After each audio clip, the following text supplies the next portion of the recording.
Pontiac was once one of the most exciting names in the American auto industry. For decades, it represented performance, rebellion, and accessible speed. From the golden age of muscle cars to the sharp-edged styling of the 1980s and 1990s, Pontiac built machines that defined generations. And then, it disappeared. In 2010, after more than 80 years in business, the brand was shut down. So what happened? How did one of America's most iconic performance brands rise so high and fall so completely? Today, we're breaking down the full story of Pontiac, its origins, its golden years, its mistakes, and the economic forces that led to its end. E-morning. This video was generated with the assistance of artificial intelligence. Some details or interpretations may contain inaccuracies. Viewers are encouraged to verify information through official and historical sources. Let's begin. The birth of Pontiac.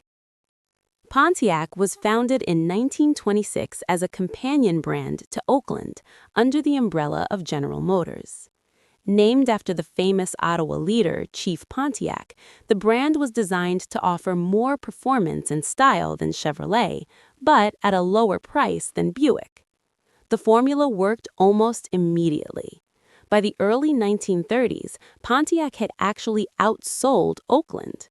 In fact, Oakland was discontinued and Pontiac survived. This early success set the tone for what Pontiac would become: a value-driven brand with a slightly sportier edge. Post-war growth and identity. After World War II, the American auto market exploded. Like most GM brands, Pontiac benefited from the economic boom of the 1950s. But at this stage, it wasn't yet known for performance. That changed under the leadership of Seaman E. Knudsen, who became general manager in the late 1950s. Knudsen pushed for a younger image, more powerful engines, and a performance-focused identity. The transformation was dramatic. By the early 1960s, Pontiac was no longer just another GM division. It was becoming a performance brand. The birth of the muscle car. In 1964, Pontiac introduced a car that would change American automotive history forever: the Pontiac GTO. Technically, it wasn't even approved by GM's corporate rules. At the time, GM restricted intermediate cars to smaller engines. Pontiac engineers found a workaround and dropped a large V8 into the Tempest platform anyway. The result? A relatively affordable car with serious horsepower.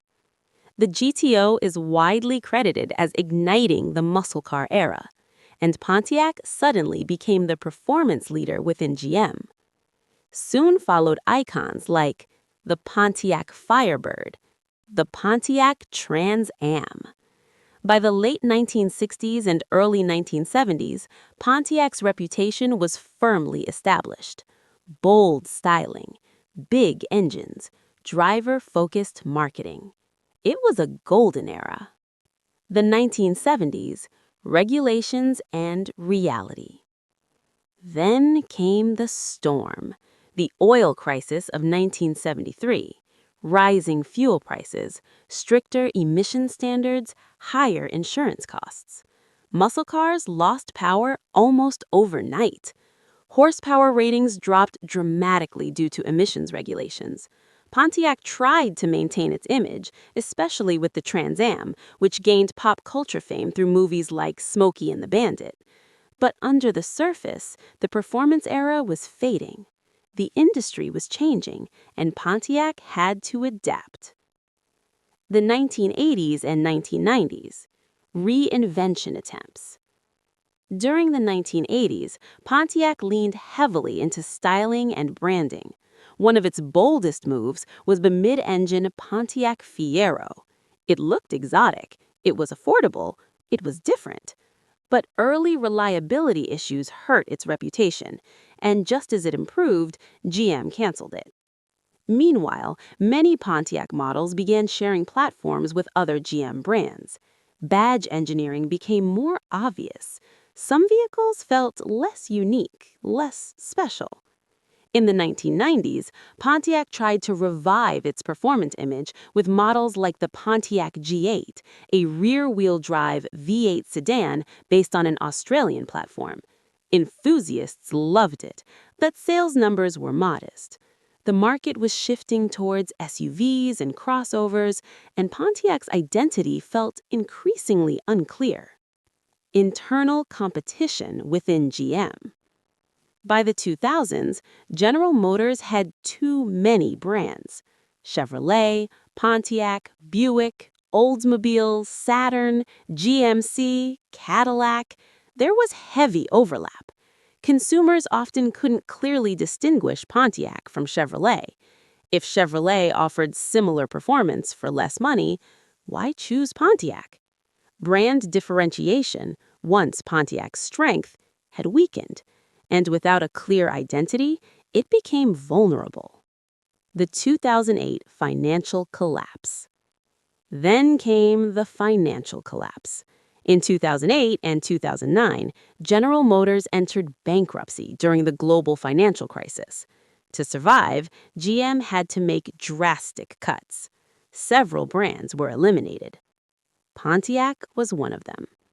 In 2009, GM officially announced that Pontiac would be phased out. Production ended in 2010. After 84 years, the brand was gone. So what were the real reasons? The fall of Pontiac wasn't caused by one single failure. It was a combination of regulatory changes that ended the muscle car dominance, over-reliance on shared platforms, loss of clear brand identity, internal competition within GM, the global financial crisis, and corporate restructuring decisions. Pontiac didn't collapse because people hated it. It became strategically unnecessary within GM's new structure. The legacy. Today, Pontiac lives on in memory.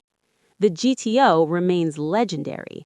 The Firebird and Trans Am are still collector favorites. The Fiero has a cult following. Enthusiasts still debate what could have saved the brand. Could a stronger performance lineup have worked? Could Pontiac have become GM's dedicated performance division? We'll never know. But its impact on American automotive culture is undeniable. Pontiac rose by breaking rules. It thrived by embracing performance. It fell when its identity blurred and the industry shifted. Its story reflects a broader lesson in business and branding. A strong identity can build a legend, but without constant adaptation, even legends can fade. Pontiac may be gone, but its roar still echoes through American automotive history.